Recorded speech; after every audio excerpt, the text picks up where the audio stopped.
a business marketing and communications major, and I was just wondering, like, educationally wise, like what I could gain from going to Cape Town. You're going to find in South Africa you've got a really big Western influence. So you've got people who are so culturally rich, who lived very different lives involving being an African and being Western, wearing a pair of jeans and a t-shirt. So your trip to Cape Town is going to give you first-hand experience of how people live.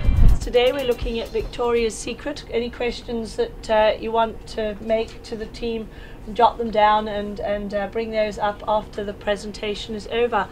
Ladies and gentlemen, Victoria's Secret will bring a valuable inner strength and inner beauty into South Africa. The economic status of South Africa has been shifting over the years. Some of the weaknesses of the company, though, are the fact that it's a high-quality apparel which holds a high price point. The FIFA World Cup, this is an enormous soccer event. With the FIFA World Cup, TV commercials before and during televised games is going to be huge. We're going to rely on that to get our name out there.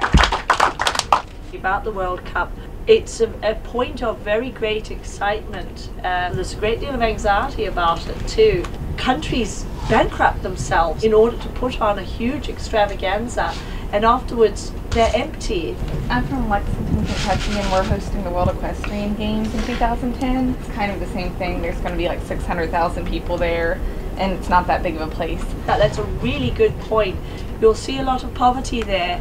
You know, you pointed out income, I think 11,000 GDP. That covers a lie in terms of the income disparity in the country. Very small group of wealthy people, still largely white, although there are some wealthy blacks, and then a huge underclass of very poor people. 50% under the poverty line? Yes, exactly, 50% under the poverty line. A country that we can't afford this. The mountains form a natural bowl, and that's where the city lies. That's where we will be birthed in the port. You're going to hear music because everybody loves music in Cape Town. In 1992, when I was doing my doctoral research on semester at sea, I had the opportunity to start with the voyage and to be in Salvador, Brazil, to interview and meet with students on that voyage. And it was also on that voyage that Archbishop Desmond Tutu was coming for his first time. I remember vividly meeting him at the airport in Salvador da Bahia and seeing the Varig flight land. And the very first thing he did to me, never met me before in my life, is walk up to me and give me a high five. That's when I knew we'd have a connection that's lasted 17 years. His presence as a human being, as a Nobel laureate, as a South African, and what that place means to me and what that means to Semester at Sea is significant. Then there's the people I've met in South Africa whose names most people never hear. There's Mavis Anderson, who my two kids know, who in 1999 paid a lot of money to set up a blanket outside the port area to sell the types of things that we saw outside the port of Namibia. She had her things spread out there. She was making a living for herself and her young daughter. And among the merchants there, she was one who we engaged and bought some things with. But more importantly than an opportunity to buy things was the opportunity we had as a family to get to know Mavis and to get to know her very well.